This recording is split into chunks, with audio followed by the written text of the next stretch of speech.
All right, welcome to a special edition of the Toddcast. I have racing royalty with me, Tom Waterhouse. I travelled out to Sydney. It's the first episode. The Toddcast is out of the studio in sunny Melbourne in our St Kilda Road Towers building. We've come here to the Rocks. Fantastic location for an office. Thank you. It's my first time in Sydney, Tom. Actually, Tom, if you could just move just that tag closer. Yep. Yep, that'd be ideal. Perfect. So you want to keep it about a fist from your face, and we should be all good. But thank you very much for taking this interview with me. We met on LinkedIn. It was a brief message. I was really curious to what struck you to say yes to the interview. Look, all the best people that I've come across, a lot of them, not all of them best people, a lot of them have just randomly touched base or we've come into contact and we haven't really said, oh, this is how something could work, or they just said, look, I'm interested in this, and if they're interested in something, they normally do a good job, and when people reach out, I normally just meet with them, and if there's something that can work for them and work for me, then we do it, and if not, well, it's nice to have met them anyway. Because I will say, I was actually quite surprised. Your response was so fast and so positive. I will admit, I probably went a little quiet because I was scared. I didn't want to wreck the opportunity. As this is only my 5th episode of the Toddcast. So, thank you for reaching out. Well, thank you very much. And I guess it wasn't much of an introduction for yourself. I was so keen to ask that question. But Tom, you come from 4 generations of racing history. And I believe doing some of my research that your family was involved in actually bringing horses or thoroughbreds to Australia. Is that right? Yeah, they were. So first thoroughbreds and obviously a long history on both sides. My great-grandfather, dad were all bookies and my mum, obviously a horse trainer, her dad was a horse trainer and I think his dad was involved in some way, whether it was training or something to do with horses. So, yeah, long history on both sides. It's funny when you say that they were a horse trainer. They're not just horse trainers. They're superstars of our industry with TJ Smith and Gay Waterhouse. I had an uncle that was a horse trainer in Ballarat. I would say he's a horse trainer. But they're absolutely, TJ Smith was the most successful. He's had the most Group 1 wins of any Australian horse trainer. Yeah. So it was. It's funny growing up. I didn't appreciate obviously his achievements really at all. Or my mum and what she was doing. I thought, racing. It's just so boring. Family never stopped talking about horses, and then it wasn't really until I was at first year uni. My dad said, "Look, would you want to come and help me one day out at the races?" And I went to the track, and then within a few minutes of being there, I just went, this is incredible. And it was sort of like the stock market used to be, in that there was just so much money traded and so much action and money flying everywhere, and people saying to win whatever you want or to win $100,000, and I just couldn't believe that this was happening, and I never knew about it. And once I got into that side of the betting side of racing, then I suddenly got the bug for racing and just loved it, and obviously came to fully appreciate how important it is and why the family's so obsessed with it and been in it for such a long time. And now my mum drives me crazy because she says, look, you can come over for dinner with your dad and me, but I just do not want you to talk horses or odds and sods because all you want to do is talk about that. So it's funny how it's sort of come full circle. Yeah, funny. And it is a funny thing that we feel in our families, a bit of pressure, especially, I guess, if you've had success with grandparents and so forth and parents to take the reins. I believe you studied university, you studied economics, is that right? Or? Yeah, so I studied commerce, double degree actually, commerce and liberal studies, but majored in finance and marketing, and thought that I would go into some sort of financial type role. But then sort of when I went to the track, I went, this is amazing. And my dad was a little bit hesitant. He's like, look, it's not like it used to be when I was a kid. But his dad used to say the same thing to him, So there's the heyday of betting and bookmaking and racing. Well, it was the only form of gambling. Going to the track to bet with a bookie before the tab came in 50 years ago, 40, 50 years ago. And so obviously it was far bigger from a track point of view, but I was very lucky in that I saw the beginnings of the internet, and suddenly you've got a far bigger group of people or pool of people to bet with through the internet. And yes, I was lucky in many ways because it was dying every week. The track attendance was going down and the turnover on track was going down. So I can see why they were wary. I know my grandmother, she was so upset when she heard that I was, after university, going to be a full-time bookie. So, yeah, she was devastated, but yeah, I'm so lucky. It's really interesting, the challenges that you face along the way and how your business has grown and changed and evolved into what it is today. I guess throughout the generations in your family, they would have all experienced a similar disruption in the industry. So your grandfather, everything was on track. The rails at Randwick was a huge scene. And then pubs and clubs started to have the ability to have TABs or betting facilities. So then your dad kind of went through that transition as well. Yeah. And then you entered into the market, and then you had the launch of the internet where 3G, the iPhone, all these sorts of things is in your pocket. It was so easy to bet. It's amazing that you can see obviously the famous thing of all the companies that were on the Fortune 500 or Forbes 500 or whatever 40 years ago. There's very few that are still on there now. And I think for most people, unlike big companies, it's actually much smaller cycles. And I know with my great-grandfather and when my grandfather was growing up, they were doing very well. They had the best performing pub license in the state at the bottom of the foot of the bridge in Kirribilli, and they had the coal and coke business, and they had the ferry going from the city to North Sydney or Kirribilli. And then the bridge was built and suddenly went over where their pub was. It went from being the best performing to the worst performing. Obviously electricity mainstream for the coal and coke, and then for the ferry service, well, not as many people went on the ferry service because they had the bridge now, and that just changed like that, and suddenly they went from doing very well to middle of the depression, business is not working the way they did, and but so it happens not in just racing, it happens across all businesses. You've just got to constantly be looking ahead, and I saw that with the building that on-track business up, working with my grandfather and building that up. We went from having the worst stand on course to being the biggest bookies in Australia. We were holding sort of $6 million a day and betting really big, and that was a great business. And then suddenly, as you said, 3G came out, the iPhone came out, and within a year, 2008, 2009, the turnover just went through the floor, and then moved to being off track to being in an office and just a telephone business.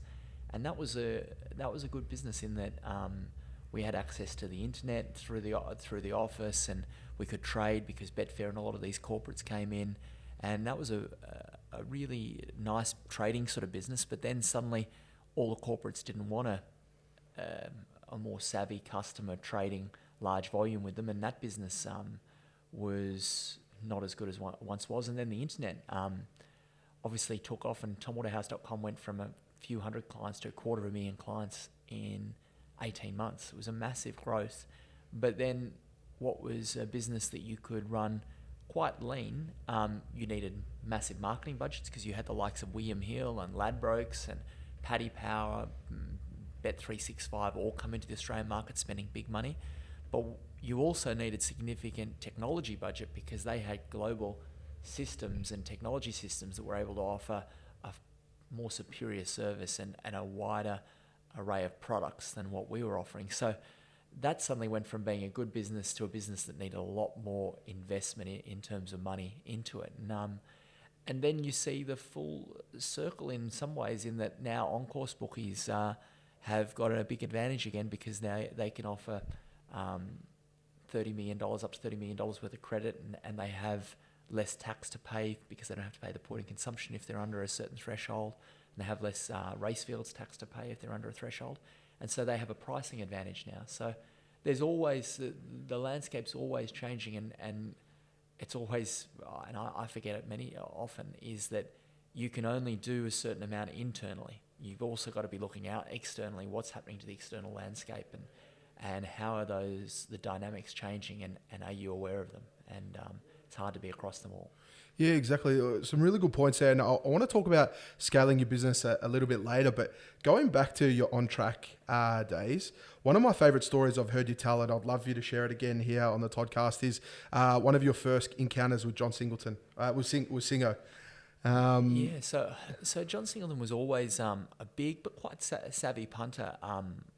for years. I know my dad, when he was a young bookie starting out, John Singleton would be betting with him, and he was always pretty hard to beat. But I knew him as a big punter. We were starting out and we're very small. We were, my grandfather came back out of retirement basically to teach me the art of bookmaking, and I'd been working with my dad the previous few years and working out at the dogs and learned so much, obviously, because my dad's a form genius, learning the way he analyses races, trades races, takes a certain position.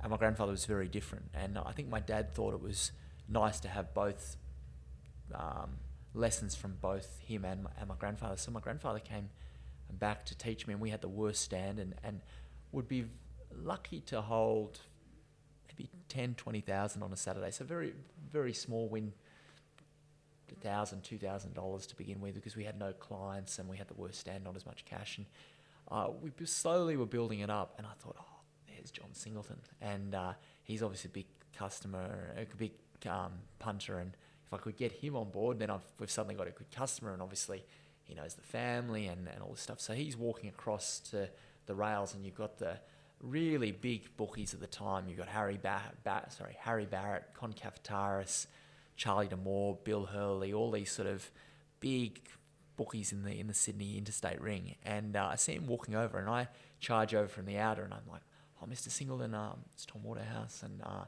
working with my grandfather, and look, if you're going to have a bet today, we'd love to have a bet with us, and there'd be no problem, whatever you need, it'd be fine. And he's like, oh, well, I have 10,000 on Belle de Jour. And it was in the straight race at Flemington, and it was about 10 to 1 at the time. I'm like, oh yeah, 10,000. And my grandfather's all excited because he, like, the bigger they bet, the happier he was. He would never knock back a bet. But the rest of our book might be taking out $800 or $1,000, and we have one horse taking out 100,000, and didn't like it on the form, but we were completely wrong, and it won the race and lost $100,000. And I was like, oh, we're never going to be able to win this back. This is a nightmare. This is the whole year gone. What a nightmare.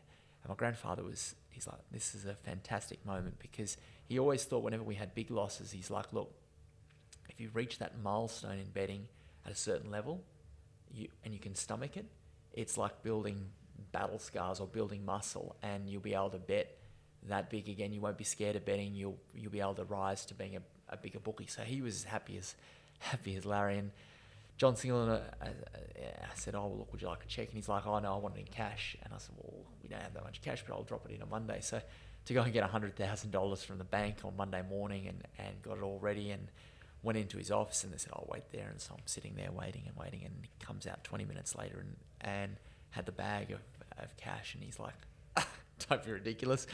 I was joking. Give me a check. I'm like, oh, okay, thanks. And then left. But I always thought it was funny, but also a great moment in that it does make a big difference being able to stomach losses. And obviously I was in a really fortunate position in that I couldn't have got two better mentors in my dad and my grandfather, and also to have the financial backing, because you've got to have the money behind you to be able to. It's one thing to be able to stomach the losses, but you've got to be in a position to pay for them. What was the time period around that? What year was that? That was early 2000s? Or? Early 2000s. My grandfather came back, I think, in 2002, 2003 maybe. And that would have been around that time, maybe a year or two later or something. And I was always fascinated. Look, being an avid racing fan myself, not much of a punter. I tend to lose. I'm probably in that target market where they want me on board, the betting companies. But I've always been interested on track that there is an allure to it. Something about chatting to the guy you're placing a bet on and so forth. And how do you win that business? Like, I know it's old hat now to a sense, but how did you win that business at the time? I guess you think, approaching people. Or... So we tried never to knock back any bets. Yep. From the rank and file, like customers, not the professionals. Obviously, the professionals, we used to bet them bigger than they could get most places. But our whole thing, had a big advantage in that Rob he's a form genius. Yeah. And Grandpa Bill wanted to bet. So we could be, first of all, trying to be great customer service, always come back to us. If I saw one of our punters going somewhere, something like, what do you need? Trying to be on the front foot. we were able to be aggressive on pricing because we had Rob doing the form for us, and Crampo Bill always into me going, bet big. You've got to bet big and bet up. And I was like, oh no, small fish is sweet. And he's like, oh, it's the most ridiculous thing I've ever heard. He's like, you've got to bet up. And so we were quite aggressive on the horses that we didn't like. We bet everyone that wasn't professional basically whatever they wanted. And we bet the professionals bigger than what they were getting most other places.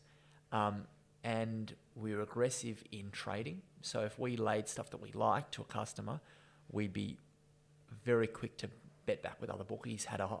You really made use of the telephone to like bet with interstate bookies. Got a network of whole bookies around Australia that would allow us to lay off. Yep.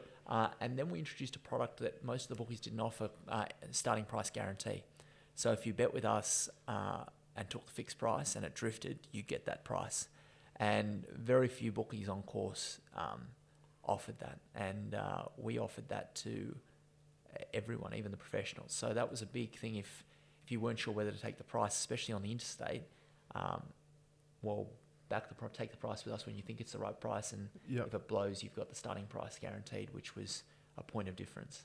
Okay, yeah. So look, a lot of my listeners probably don't understand how a bookie operates. So you were saying there that you would take bets and then also bet against those bets with other bookies. So if you could just quickly describe how that works. Let's say an example of alligator blood. Alligator blood's racing in a certain race coming up, and you've got it marked $2, but the market has it marked $3. Good customer comes along, like let's say John Singleton comes along and he says, look, I want to have $100,000 on it at $3. Well, we want John Singleton to always bet with us. So we're like, you've got $100,000 at $3, but we've got it marked $2. And we said, well, look, we believe the market's hasn't got the right price for this horse, so we'll trade it. So we'll offload that $100,000 to the customer. We're just taking the bet, but we might not want to keep the whole $100,000 because it's way over what we think it is. We'll only keep $20,000 of it. So we'll use our network of bookmakers that we built up around Australia, all the bookies on course, to back with them. Yep. And the weight of money and coming from another bookie usually would reduce the price. So alligator blood would come from $3 into maybe $2.50 or $2.20 or might even further. And suddenly the bookies have laid at all of those prices and we go, actually, well, now it's got down to a price that we think is reasonable. We'll be top odds again and hopefully we'll lay it at a much shorter price. Yep. So it's just continuously trading and keeping an eye on, and it creates a marketplace, obviously, money coming in and money going out. It did, and again, like changing times in that Betfair coming in really shifted the advantage towards the punter for a period of time because most punters don't know when to bet. And so Betfair, when it first came in, gave you an indication of when to take the fixed odds with the bookies, because when the market was coming towards the fixed price on Betfair, you go, well, I better bet now, otherwise the price is going to go in. But what it gave us as a trading bookie and a bookie that had form and was turning over lots of money, we could really shape the market. So Betfair coming in and us having access to it was a huge advantage for a period of time. Yeah, fantastic. So, Tom, we're, I guess, moving along a little bit now. We now get to like 2008, 2009, and we touched on it earlier, the internet, the power of the internet age came out. I believe you made a move to Melbourne as the regulations or things were different. I remember walking past your offices at the Valley. Yeah. But yeah, tell me a little bit about the reasoning behind the move to Melbourne and what that entailed. Well, Racefields came in New South Wales, and that was an increase in tax. And obviously we were very low margin operators, so the on-course bookies in that an internet bookie might operate at 12, 13% margin now, or over 10%. An on-course bookie would do a good job operating anywhere between 2 and 5% margin. So when they suddenly increased it from 1 to 1.5, we're like, well, that's a significant increase in what we have to pay. And because we were interstate bookies, not offering a market or a visible market on New South Wales racing, we thought there was a good case that we didn't have to pay Racefields at the time. And that proved correct. We actually won the court case on that, and they changed the way the Racefields was drafted. But while that court case was going, I moved down to Melbourne because in case we got it wrong, I didn't want to fall foul of the rules. And so I moved down to Melbourne. I had a license. Luckily, my dad pushed me to get a license in 2007 when there was equine influenza, and said, you should have a license in Melbourne as well. And I used to go down for the night meetings. But when this court case was going on, I'm like, well, I'll go down and operate it out of Melbourne. And so I ended up a short-term stay. I thought I'd only be there for a few weeks or a month or whatever. Moved down to Melbourne and stayed at Crown Casino. Ended up staying there for 4 years. And the reason being is that the tax environment was more friendly in Melbourne. You're allowed to, as an on-course bookmaker, have access to the internet, which was a huge advantage then. And also, I could offer products you couldn't offer in New South Wales, a product like Best Tote. And so basically what I did is every punter I knew in New South Wales, I'd call up and say, well, look, I can offer these products for you. I can offer Best Tote. I can offer more aggressive pricing. I can offer Best Fluck, best of the best, everything under the sun. Got a lot of clients from New South Wales, but I also had this pool of new clients in Victoria. They're like, who's this young bookie from New South Wales? We're going to try and beat him. And the business really took off, and it was a really good business for a period. And then the on-course business shifted, obviously, as we talked about, with the change in technology and the change in advertising laws, when that court case was one allowing corporate bookmakers to advertise across state lines. Yeah. One of my favourite things about your time, and when I was doing a little bit of study and just knowing the industry and so forth, was your ability to disrupt. And disruption is something in business I look at. I want to look how I can disrupt a segment and so forth. And the way that you come onto the scene, it was like overnight. Tom Waterhouse was on our screens every day. He was before our footy games, before the tennis, with both codes of footy and so forth. And I guess that now we're still seeing your DNA in all the ads of Sportsbet and all the, they're still doing these live reads and so forth. Like, what was your decision to move to TV? How did that come about? There was probably three bits to it. Is that we didn't know how much money we were going to spend on TomWaterhouse.com when we started it. We just knew that we had to have an internet offering for our clients because they were moving to the internet. And then I went on TVN with my mum at Moonee Valley one night. They just said, oh, come on for a few minutes. And they mentioned, oh, what are you up to now? And I said, oh, we've launched TomWaterhouse.com. It's an internet betting site. It's doing this and this. And we got sign-ups spiked. When I say sign-ups spiked, we might have got like 20 new clients. Yeah. But I was like, gosh, 20 new clients. I just went on that. Maybe this TV thing's worth giving a go. My brother-in-law was working at Channel 9 at the time. They couldn't sell to a wagering operator the Rugby World Cup. Okay. And so we end up getting that at what Channel 9 said was a large discount, but I don't know how much of a discount it actually was. And we got that, and that worked well in terms of sign-ups. And then we, a company called Bet247, they used the back end of a company that went in liquidation, and they no longer could. They were relying on this company to provide them the pricing and the betting system, and that went down. And so they wanted to offload that business quickly. And we went in to talk with them on a Friday afternoon, and we ended up signing the deal with them at 2 or 3 o'clock in the morning on a Saturday to buy their business from them. And the business, the real great bits about that business is the founder of that business was a very savvy marketeer and had built several businesses and done a great job building them up. And he'd bought up with Bet247 a whole bunch of media rights. So he bought like the regional AFL, the tennis, regional rugby league, a whole bunch of regional sports properties. And so we suddenly had them and started putting our ads on these programs and realized it worked really well. And we thought, well, it seems live sports the only thing that's really working with TV spend, because we tried some general spend, and there's only a certain amount of it. Really, Australians only watch AFL, rugby league, maybe a bit of racing, maybe a bit of cricket and the tennis for a couple of weeks. Yep. And we saw all these overseas operators coming in, and we thought, well, if there's only a certain amount of it, we need to buy up as much as possible. And that was really our thinking behind it, and it worked well. Obviously, the business grew through the roof. I believe the NRL deal that you did was quite opportunistic in terms of TAB had the NRL coverage, and then you kind of come in last minute, or how did that work? I I just sort of thought I'd touch base in that we were looking for new properties all the time, and there's only a certain amount, and obviously basketball was really big from a client betting point of view, and I thought, well, I'll just go and speak to the TV executives and see, well, what other properties coming about? Are they thinking about other sports? Is there stuff that we could have integrated content on and stuff like that?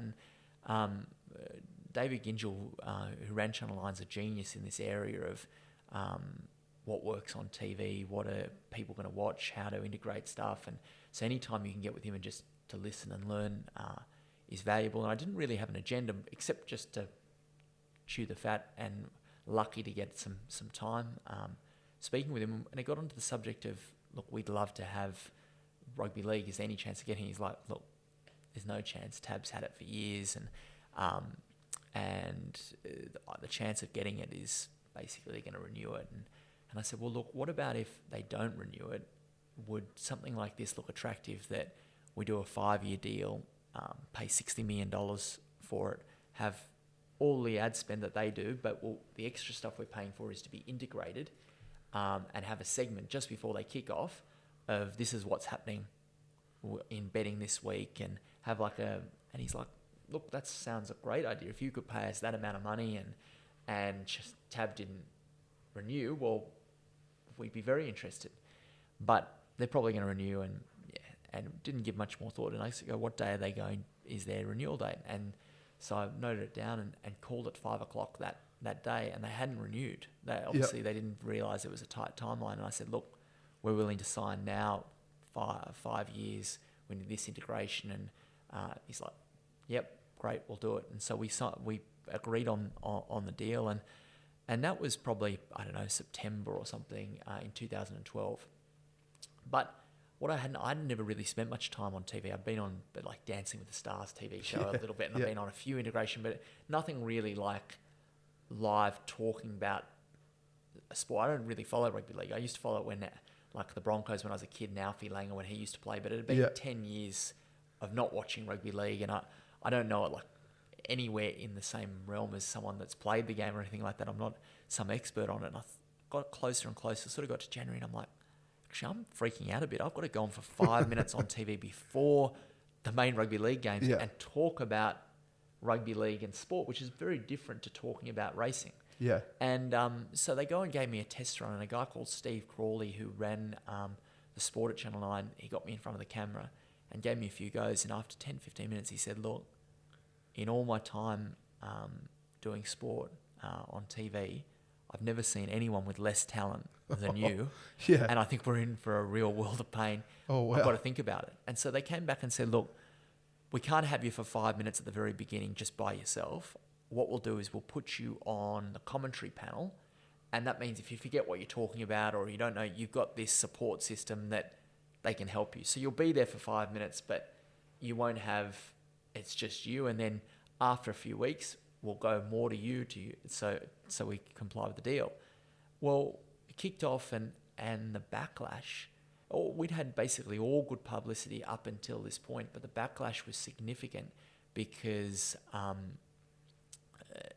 was integrated on their content looking like I was a rugby league expert or something. Yep. And that wasn't the intention. It was only because my lack of skill in terms of presenting. And so we never actually got to where I had my 5 minutes of alone time on TV. It was more just that we tried that for a bit, and backlash was significant. And then obviously looked like there was going to be change in legislation, the way that you can advertise and market, and we pulled back and adapted significantly from that. Yeah, so with that launch of the TV stuff, what did that actually do for your business? Did that really rocket your business? Because I believe you were quite a tighter company, and then it kind of expanded quite quickly. Yeah, so the business grew in sort of that 18-month period from like a few hundred customers to 250,000 customers, from like, there was maybe 3 to 5 of us at the beginning to over 100 people in the business. So it was a really quick growth. But yeah, the advertising, it was funny, the more there was backlash about the advertising, the lower our cost per acquisition and the faster our customer growth. And you sort of hear that there's never any bad publicity, like no no publicity is bad publicity, or whatever that. Sorry, I probably got that mixed up. But the in a way it's true, or at least it was true in that circumstance, in that the backlash was significant, and from my wife would be like, "Oh my gosh, Tom, this is a nightmare. You've got all these negative comments. My feed's full up of this." And but from a business standpoint, it was a very big growth phase in terms of because it was topical. People were talking about it. Yeah. Look, one thing that I really wanted to dive into is scaling businesses and talk about that with you.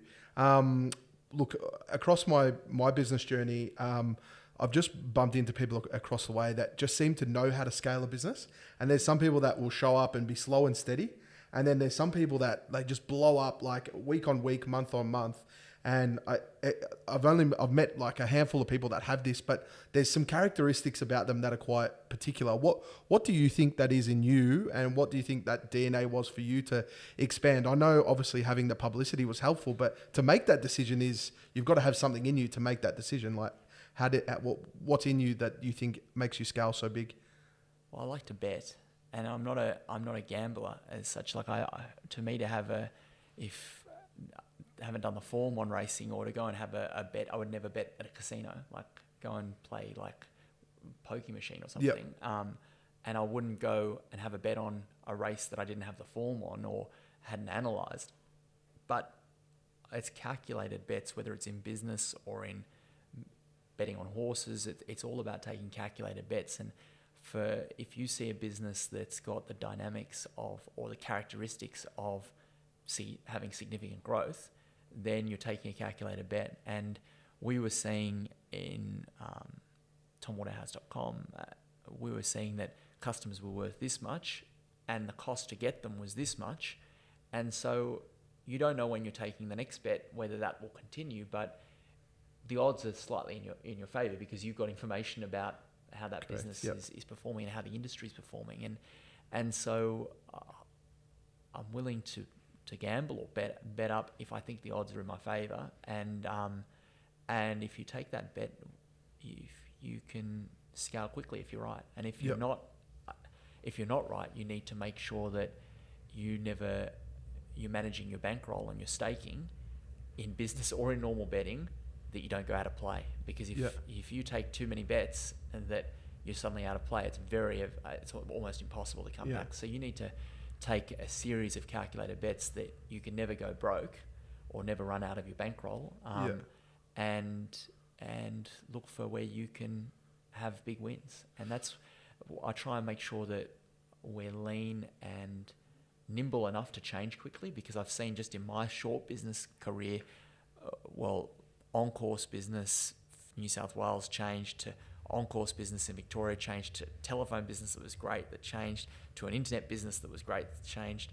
to corporate businesses that in Australia changed because of the tax, to now into a tipping business and running a gambling fund. It's all these businesses, they change, and so you need to be nimble enough that when they change, haven't got a noose around your neck that you've got these huge costs that weigh you down, and that you can keep taking bets and try and go in different directions that you can get great growth. Yeah, I think it's a really important message in that calculated risk and doing the analysis on that. It's funny, on my Instagram, I put out before I came, I put out to my Instagram, I'm meeting Tom Waterhouse. Is there any questions that you'd like to ask him, or what was it? And there was a bit of a theme that people were saying, his information is no good, or this, that, and whatever the case is. And I was on one of your programs, and I found that the only time it messed up is when I went outside of it. So I either changed the staking, or I took parts of it. So I was on one of the gold program where you get the thing. And then so I'd take maybe the first 2 races, and I wouldn't take the last whatever. And then I'd notice your post the week before, and you go, we went 30 plus units, but the 10 units I was involved in, it didn't happen. And I could see how that comes about.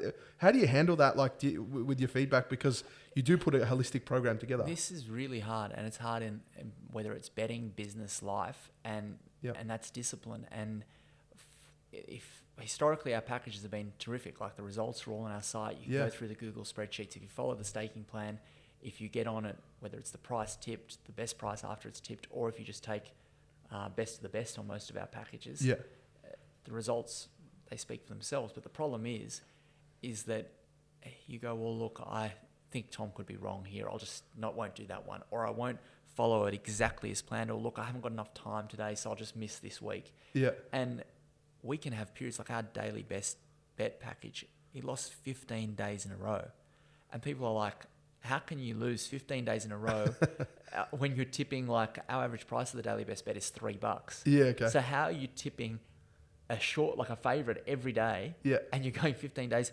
You must be like, you've got no idea. Yeah. But we won on that month, and obviously we've won significantly over the period. But you're going to have a run of outs, and you just got to make sure that what you're doing is you're on the right path.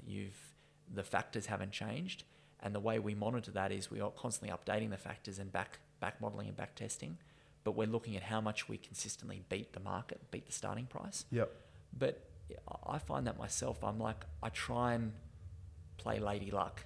I'm like, I'm going to make these investments rather than following a exact formula and sticking to it. I'm like, I missed that, so I'll leave that out, or that's gone down, I'll have a bit more on this. And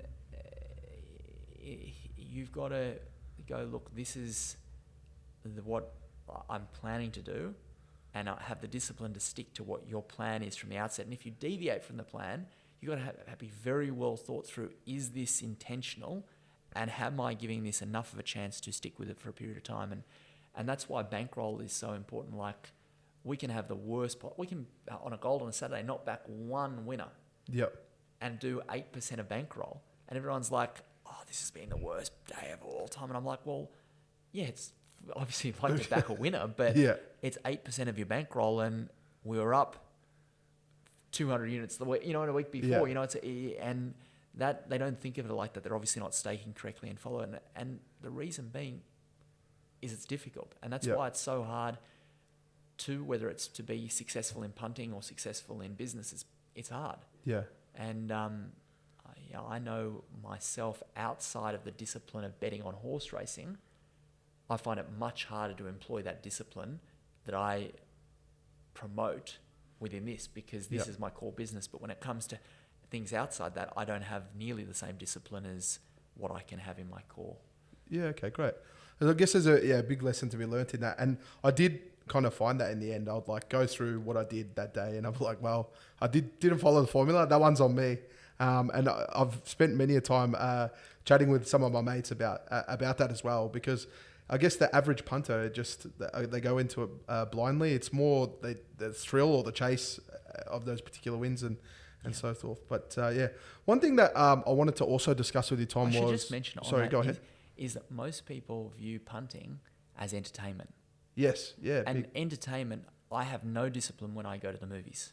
You know what I mean? If I want choc top, I'm like, actually, I'd like to. Yeah, of and course. I'll have popcorn, and I'll have a large fan, or I have a whatever. Yeah, and wow.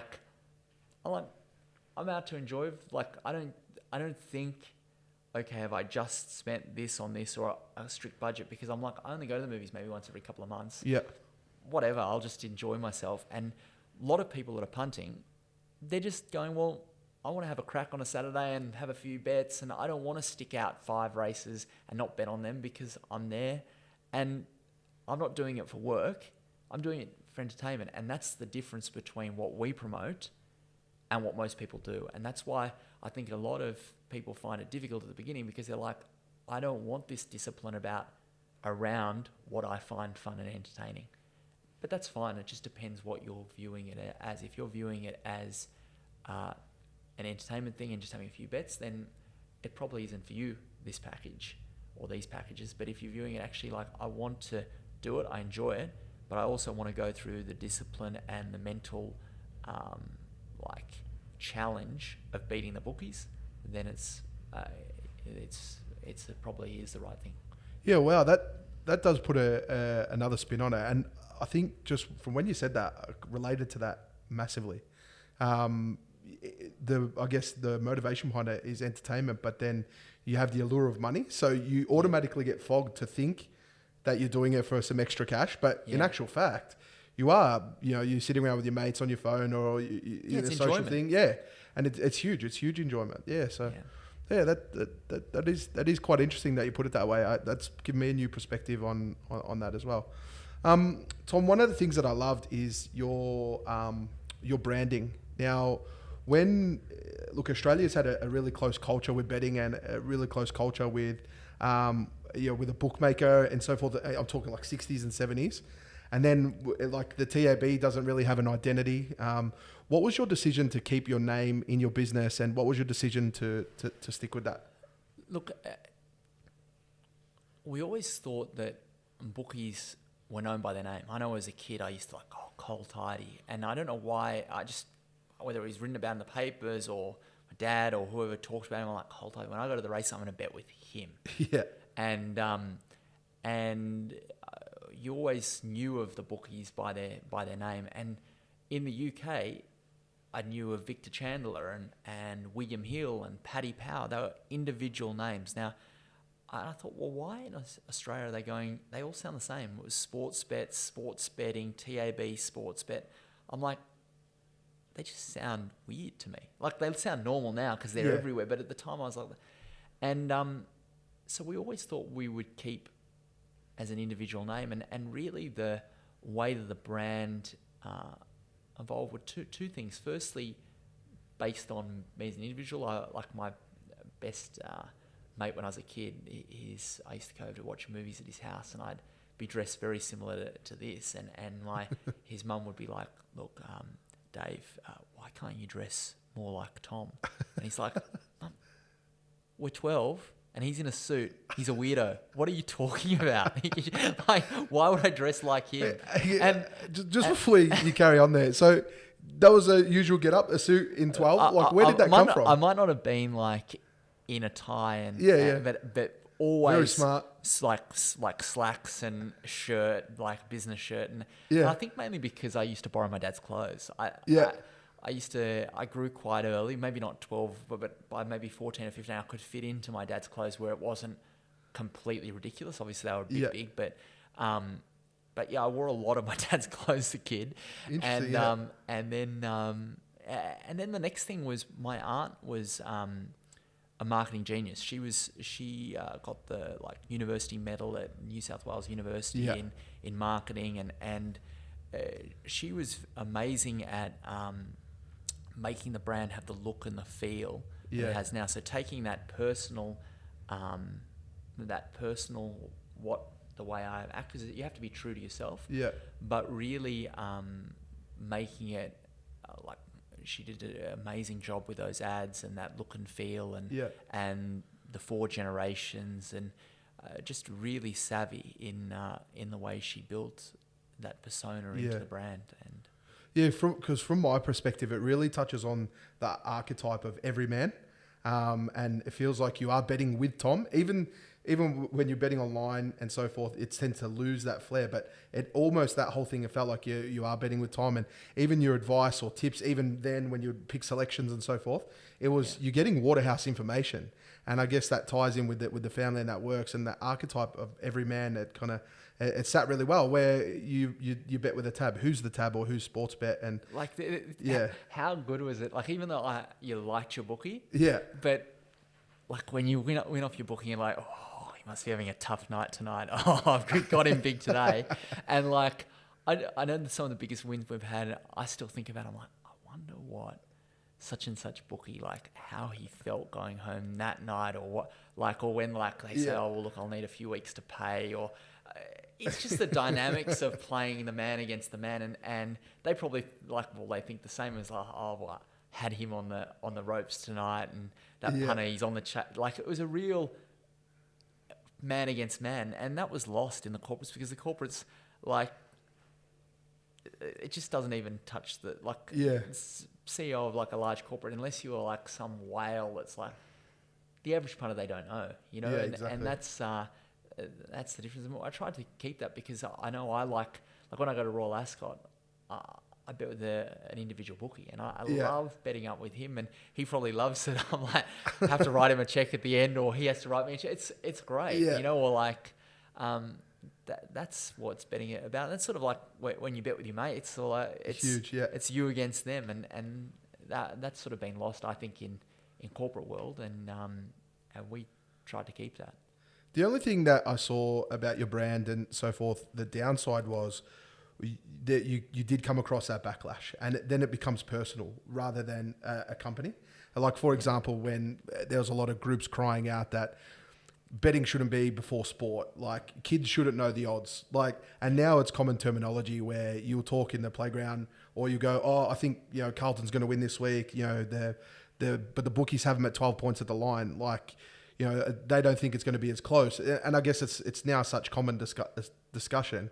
And you did cop a bit of backlash with that. How did you cope and deal with that? And it was, for me, I always, as long as my family loves me and my wife loves me and my kids love me, I never really think, or it's sort of like water off a duck's back when it comes to what external people think. I know the only time it sort of impacted was when it impacted my wife. So we'd be at the movies during that time, and people would go every name under the sun, or on a plane or something. Yeah. And that was because it was really topical at the time, and it was before Tab had been doing very similar things in terms of the way they were advertising, but it had never been an individual that you suddenly go, well, why is that young kid that some upstart telling me and telling us we should be betting on this, and he's in our face, and also I've been so lucky with upbringing and family and so many benefits that the average punter or person doesn't have. And they're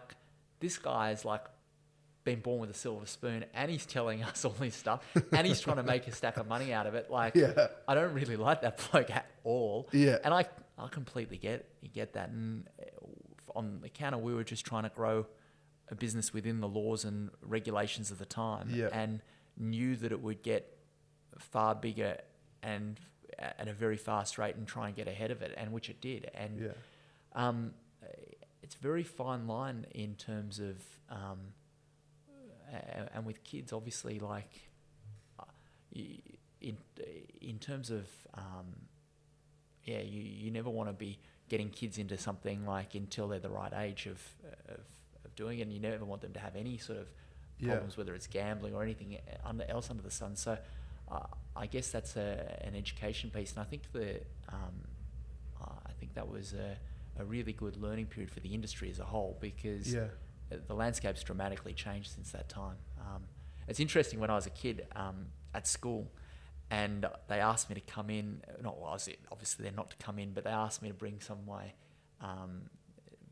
race videos, and I got from my dad, and we actually spent quite a few maths lessons at school watching the races to talk about probability. And it's really interesting. I find that because I look at everything, there wouldn't be one thing I don't look from a probability standpoint, whether it's driving to work, crossing the road, business decisions, to virus outbreaks or whatever. I always am thinking in what probability, what percentage chance is this of happening if I do this, and this. And probability and thinking and betting, as long as you've got the discipline that you don't get caught in problem gambling and wasting your money away. Thinking from a statistical point of view and from a probability standpoint is such an advantage, I feel, in business and also in life. And it doesn't mean you're always going to get the probability right, but weighing up all the factors and trying to understand, well, what is the likelihood of that actually happening? And what should I be doing in that circumstance is a really nice framework, I find, in looking at things across the board. It's funny you mentioned that the learning and the racing industry and the odds and so forth. I have a laugh with a few friends sometimes, and I'll say, what's 15 times 30? And they'll sit there and take a while to think about it. I go, well, if you had a $15 win and you had $30 on it, how much do you get? And they work that out straight away. It's amazing, isn't it? And growing up, my dad worked really long hours, and he worked 7 days a week and so forth. So the rare occasion he'd have a day off, and my dad loves to go to the races, and if it was on a Wednesday, would go to the metro meeting or whatever, and he'd say, oh, look, take the day off, come with me. And then it was funny, it kind of justified on the way in the car. He goes, look, you're probably going to learn more today than you would at school. You're going to learn a bit of maths. You're going to learn a bit of equine. You're going to learn a bit about the track, the grass, and this. And it was just a bit of a laugh, but it's funny that the education, you see it in different avenues. I think that's exactly right. It's funny looking at what my parents did is my mum and dad made me work at the stables from 12 till 18. I worked every Sunday there, and then worked at least a week every holidays, getting up at like 2:30 in the morning, going out to the track, walking the horse around the bull ring for like a couple of hours, then getting them ready to go onto the track, and coming back and feeding them and changing them and all the stuff that you have to do. And I hated it.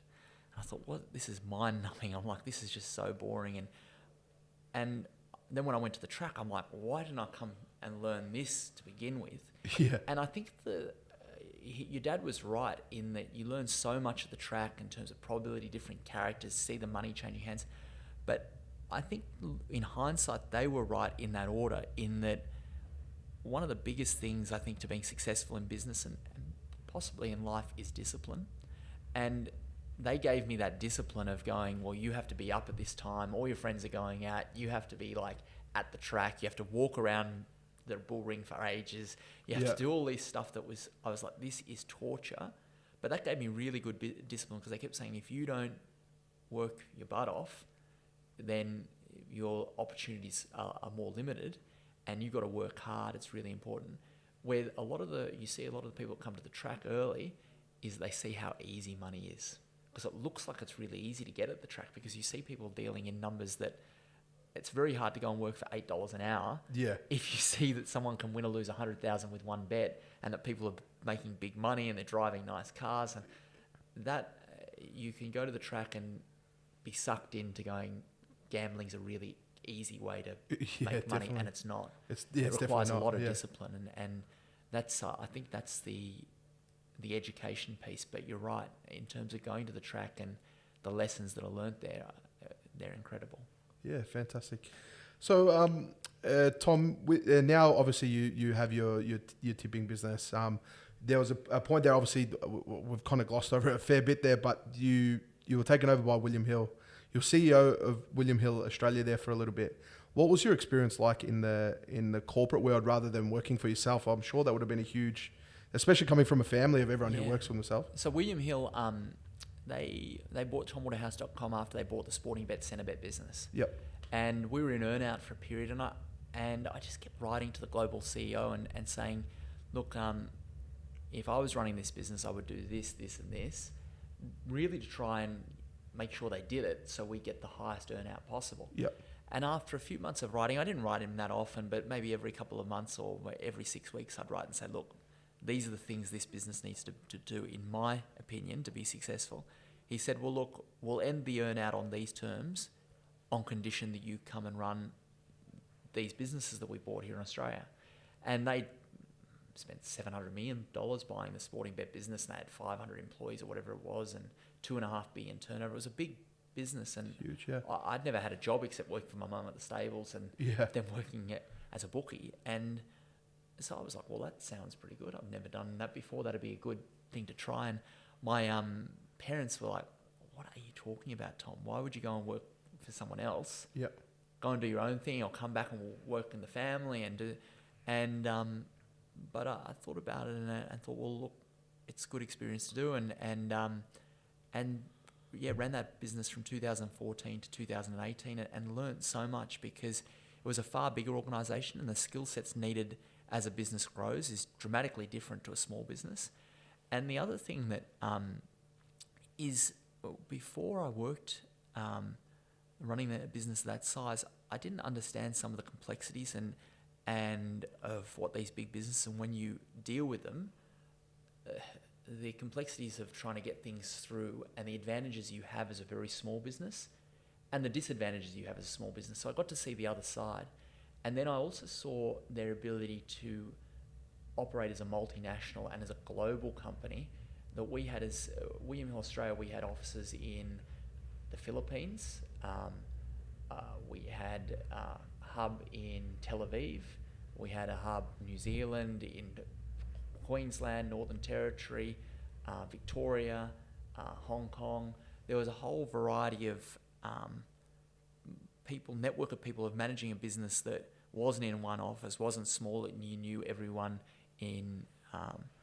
knew everyone's name. It was a big organisation in lots of different parts, and that was a real challenge, but really exciting, and also to see how amazing the talent pool is in, like the likes of Philippines. We went from a couple of people to 200 people there, and had skill sets of whether it was back office finance to data and analytics to digital design to some trading functionality. It was a really incredible, the skill sets. We did a whole bunch of development. We built like a .mobi site out of the Philippines, and also the cost difference of employing people there is vastly different to here. And that was I was so thankful for the opportunity with William Hill and that they gave me to be able to run that business and see it, and also the ability to have my brand back at the end of it was I couldn't have asked for a better 4 years or a better learning experience than that time.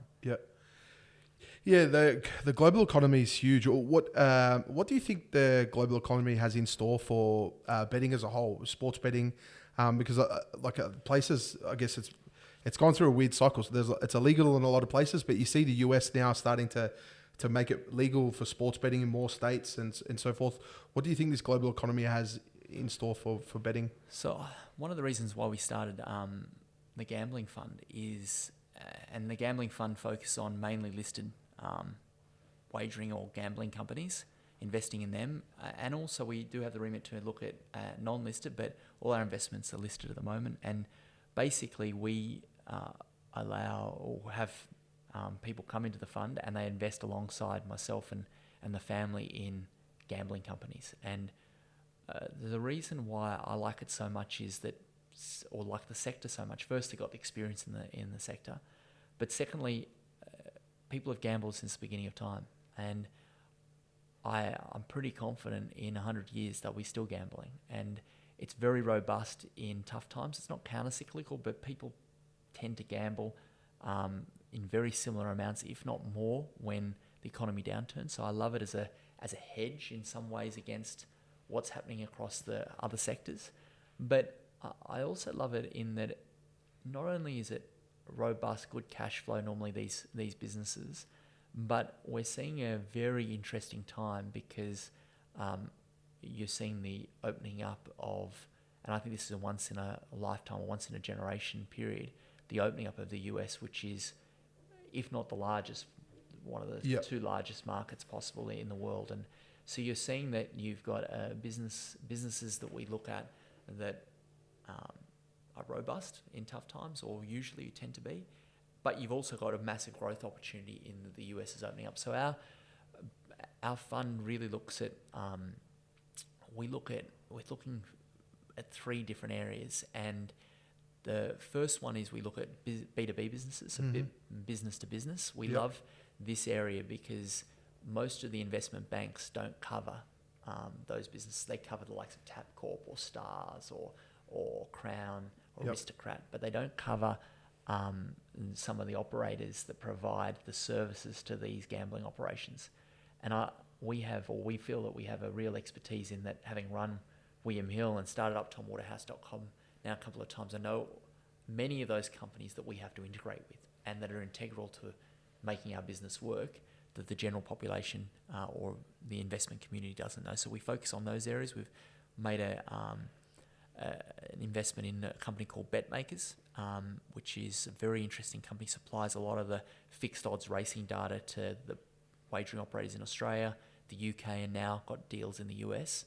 I think this is a very interesting company, and we love businesses that have got exposure to the US, and we feel it can win. So BetMakers as a B2B business got exposure to the US, but we love looking at B2C businesses that are focused and can win on a scale game in the US, because we think that Australia is a blueprint for how the US will roll out. In that Sportsbet came to Australia, one of the few operators that have made money in Australia in the last 10 years. They bought an existing business, they kept the brand, they kept the team in place, and they put their foot down on marketing. The business that they're owned by Flutter, Paddy Power, bought FanDuel, kept an existing team, kept the brand, got the database of clients in the US. One of the only operators that have also got a fantasy sports business so they can advertise across state lines. Yep. And they're putting their foot down when it comes to marketing and Yep. already have 50% plus, well, circa 50% plus market share in New Jersey and Yep. and are winning. It seems to be winning the scale game. So we've made an investment in them. And then we're also looking and yet to really get significantly involved in the area. But another area that we really are starting to focus on is in esports. And the reason why we like this sector so much is that it displays a lot of the characteristics of gambling and gaming.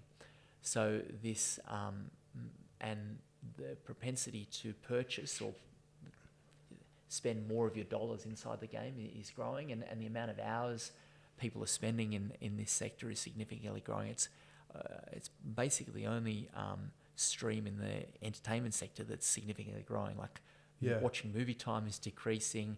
Huge. Where people are spending countless hours watching this, and the way that they're monetizing and making it highly addictive to people to spend time, but also spend money through those loot boxes is a very interesting space and something that we're spending time looking at, understanding, trying to see where the opportunities are. Yeah, it was massive because one of my favorite sports media companies, Barstool Sports, recently had a huge share bought into by one of the major casinos. And I was looking at that, and that's what made me look into. And then it had to coincide with the laws laxing in the US on sports betting, because it's funny that mentality you hear on movies like, oh, I owe my bookie this much, and it's very underground in the US. Yeah. And it's funny what you were touching on earlier about the advertising. It's so good in Australia that it is so heavily regulated that those underground things don't happen.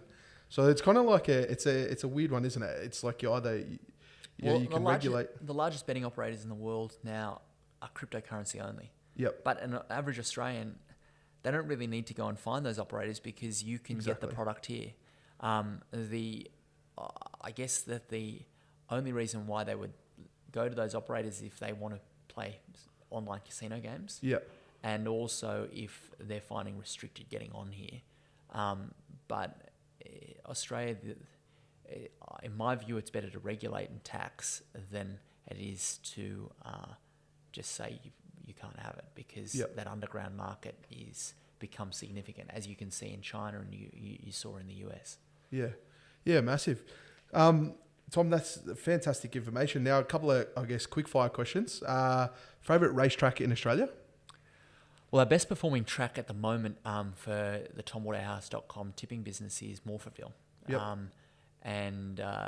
But I used to like going to Hawkesbury. I love those bacon egg rolls at Hawkesbury, and I love that short straight. But our best performing track is Morphettville. Yep. Okay. Interesting. So your favourite Hawkesbury, the old bacon and egg roll. I love those, and I also love the tightness of that betting ring. It was a strong betting ring, but it was tight, that it was easy to get on across all of them. I haven't been to Hawkesbury for 10 years, so it may have changed. Your mum seems to have a few maidens get up at Hawkesbury as well. Yeah. Interesting. Probably both like it the same. International. You're a big fan of the Ascot, just from talking to you. Is that your favourite in the whole world? In terms of racetracks. I love going to Royal Ascot because there's some great meetings. Whether it's Hong Kong or the Ark or in Dubai. But the thing that is so good about Ascot is you've got the Queen. Yep. Obviously, having the royal family adds that glamour, and racing's so lucky to have the Queen and the royal family's involvement. It's really the centre of, you have people coming from all different parts of the world coming to Royal Ascot. It's in a great time of year in that the racing's died down here a bit. The Brisbane Carnival's finished, and the summer's really kicking off, and London's really vibrant. But the thing that I love most about it is that the betting is very strong. So the liquidity on Betfair is huge. The bookies, there's bookies there that will bet to win on per bet £100,000. So you can really bet up, and also it's a lovely start time. Like to have the races start after 2:00 in the afternoon, go every 30 minutes, 6 races a day, and you're back in London to hit the town that night. It's a perfect mix of... Good mix, yeah. It's a perfect mix of betting up and also being able to have a fun week out. Yeah, great. Favorite horse you like to watch or over the journey? I loved a horse called Dance Hero. Dance Hero, it was front running, fast time. It won the Triple Crown, won a couple of legs of that in record time, won the Magic Millions, and it often didn't start favourite. You know, I didn't start favourite in the Slipper, and it was. I love those horses that run and don't need luck. You know, it just would. If you can catch me, great. But I'm running the fastest times 2-year-olds have run in ever. Yeah, you're probably not going to catch me. You know, so and that's sort of how it ran. And the market got it wrong. On most of it starts as a 2-year-old. So I really liked it. It's funny. Funny you say that. It seems like that's one of your mum's philosophies as well. Loves to get her horses out in front and keep going. Catch me if you can. Yeah, it's TJ did the same, and Gay's done the same, and Gay's got more Group 1s out of any living trainer, and TJ's got the most Group 1s out of any trainer, and you see very few trainers adopt those tactics, and they're obviously good at training horses, but don't look at the statistics. Yeah, well, it's a business of being first past the post, and if you're in first place in the race, you need to be beaten to lose. So, but yeah, I guess that it works that way. One thing that I did forget to mention, and I guess it was huge, is in the height of your success on the track stuff, there was a famous carnival in 2008 that you took more than any other bookie combined on the track, but it didn't start off so well, and that was that Derby Day in 2008. I think. Was it Rebel Raider? It was 100-1, got up, beat the $1.75 favourite. Yeah, so look, we went down and my grandfather came down to Melbourne that day, and it was such a proud moment in that my grandfather was the last Sydney bookie to come down to Melbourne in 1968. Yeah. So 40 years later, there on the rails at Flemington and being able to get a rails position, because I went to the CEO of the VRC and I said, look, I think you should make a special case to allow us to go onto the rails. I'll hold $20 million over the 4 days of the carnival and be great publicity. And so got onto the rails and was like, this what a moment. Here at Flemington, Derby Day, it was massive, and there's such excitement and anticipation for that week. And everything just went against us. We lost on nearly every race. And I remember doing $2 million that day, and my grandfather was fine. But we had big celebration dinner planned that night at one of the nice restaurants there and at Crown. And my grandfather said, "Oh no, I'm going to go to bed." And we caught him in the food court later that night with a Fanta and a hot dog, but lost the money. But what was so concerning is that I was like, how could I lose that much money first day of the carnival? But had the call of the card and had all my big clients there at the call of the card. And they were wanting to back things to win $2 million+ at the call of the card. And I was there on Monday afternoon after that, and I'm like, if this goes against us, I could be down $4 or $5 million after 2 days of the carnival. There's no way I can get that back. And so it was a very nerve-wracking time. But luckily, Viewed won the cup and 50-1 shot. And things turned, and it ended up being a good week. And the CEO of the VRC said to me, I never believed when you came to me that you do what you said you were going to do in terms of turning over the money, but turned over more than all the other bookies combined. And my grandfather was right. Is once you reach that milestone of being able to bet at a certain level, you can stomach it, and you don't feel nervous or scared in the same way of being able to bet like that again. And it's very difficult to get to that level. It takes time and a lot of losses and wins to get there. The Spring Carnival's massive, and I've attended all the events, but one thing I never attended is the Call of the Card. And I've listened to it, listened in many times, and the Call of the Card, the bets are absolutely astronomically huge, and they're bigger than I guess you're allowed anywhere else, or what the bookies will take you on. What's the Call of the Card like from a bookie's perspective, and how does that feel when you're taking those bets on? So the Call of the Card's fantastic in that it's one of the few times that you can get on for decent money, because the bookies have to bet you to win $250,000 per bet, and so you can get on for a decent wager. The problem with the Call of the Card, the problem is that most people have got their bets on way before, And so the crowd go, well, look, I'm there. I don't want to back things to... The average person doesn't back things to win $250,000 or $1 million. Yeah. So they've had their like $100 or $500 or whatever, normally with their corporate account. The market's been out for a year. Yeah. But before it used to come out only like you're getting a relatively new market. Yeah. And so it's very difficult for the bookies' point of view because they have all the sharks that want to come and back these horses for unlimited money, but they haven't got the same fill-in money of the rank and file punter. Yeah. And so it's a very interesting to see how the quarter card plays out over the next few years, and it's definitely going to be difficult to see how it's managed. But I love it personally because the bookies have to bet a decent amount, but they had to bet that 10 years ago, 20 years ago. I remember watching the TV and watching Mark Reed as a little kid back things to win $1 million at the caller card. Yeah. And $1 million 25 years ago is worth a lot more than $1 million today. And even letting people on to win $2 million 10 years ago or 12 years ago now at the 2008 caller card is a lot more than $2 million. It's a lot more $2 million 12 years ago than it is now. Yep. And so it's actually relatively small. Yet saying it's relatively small, it seems dramatically bigger than what those bookies are normally betting. And so whether it can work long term, I only hope that it can. Yeah, because it's such a historic event. It's Yeah. great. And it's just great entertainment to listen into. Yeah. You just hear the big bets and it's funny. But Tom, you've got obviously your packages now, you're doing the tipping.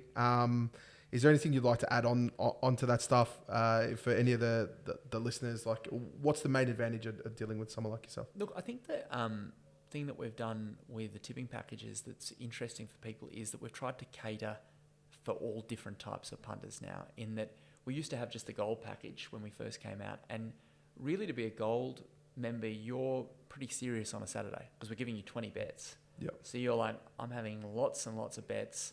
I'm focusing on the market. I'm going to be ready when Tom sends the tips. But we've also introduced like packages that if you're not as serious but you like to have a punt, like our daily best package has performed, I think, since we started at 18% profit on turnover at the price available when we tip it. And all the data's on the website and you've got Google Sheets, like you can track the returns been really great for our members. But that suits someone that just goes, well, look, I don't really want to spend much time, but I'd like to get one bet a day and I'll just throw it on. I don't have to be ultra jumping on when the price is there because I can back them at best of the best and historically they've shown good return. That suits someone that's not a bit more casual. And so we've sort of set up packages that suit the hardcore keen punter that is really doing it, maybe not as a profession, but doing it very seriously, and finding packages that suit someone that just goes, look, I'd like to have good bets, but I'm viewing this as entertainment with a bit of an edge rather than... And look, the results obviously speak for themselves, and the fact that the bookies have dramatically changed the way they offer things since we've introduced these packages, like, is disappointing to see, in that it makes it harder to win on some of those packages. We have to adapt, but also positive in that the whole aim is for our members to become better bettors and ultimately help them beat the bookies. And if we're forcing the bookies to adapt and change what they're doing, well, we're on the right track. And it's I think it's really interesting because I was so lucky to have my grandfather and my dad teach me how to win at betting and win at bookmaking. But most people, there's no school for betting or school for bookmaking. There isn't, yeah. And so that's what we're really trying to do is show people how they can become better at betting. Yeah, fantastic. And if you want to look at the packages, tomwaterhouse.com. Just go to tomwaterhouse.com. Log online. You got all the results there. It's easy to all sign the up. results, and you can see like all the packages there, and it's really interesting. I find that a lot of members go, I'd never thought about staking plans or discipline before, or making sure I get the best price. I just have a punt. Yeah. And there's so much more to it if you want to win at it. Definitely. Just before we wrap up, what's next for Tom Waterhouse? What's the roadmap look like? So we're in the process of integrating into our app the ability for our members and punters to be able to bet through our app to any of the bookies in Australia and get the best price. Great. And the whole thing is that people want tips, but they weren't disciplined to go out and get the best price. And I thought, well, it's a bit of a pain in the neck having to search around where's the best price being offered. If I can just have in the app that they can look at any race and see, okay, well, this is the best price in the market. This is the best price available with the bookies I've got accounts with, and it's seamless and they can do it in two or three clicks. Yep. That has, in my mind, real legs, because price comparison like bookings.com or Trivago or these type of things have worked across so many other industries, but no one, it's not mainstream in the gambling space. Yep. And if it was seamless to get $4.60 rather than $4, you'd always just take the best price. Exactly, and most of the bookies don't want to offer that product because they're protecting their own margin. For our thing, for our business, it's just making sure that our members and people that are with TomWaterhouse.com are getting the best experience, because I know that if they're getting on at the best price and that they'll go, oh, well, actually I can show return at this. Yeah. Tom's trying to make me a better, and hopefully they'll stick with us in terms of sticking with the tipping and stick with us on the journey of trying to beat the bookies for as long as possible. Just makes complete sense that would be the next journey. But thank you so much for taking this interview on short notice, and also not knowing who I was. I appreciate it so much. It's huge. Thanks so much. But thank you very much. Appreciate it. Thank you. Thanks. Thanks.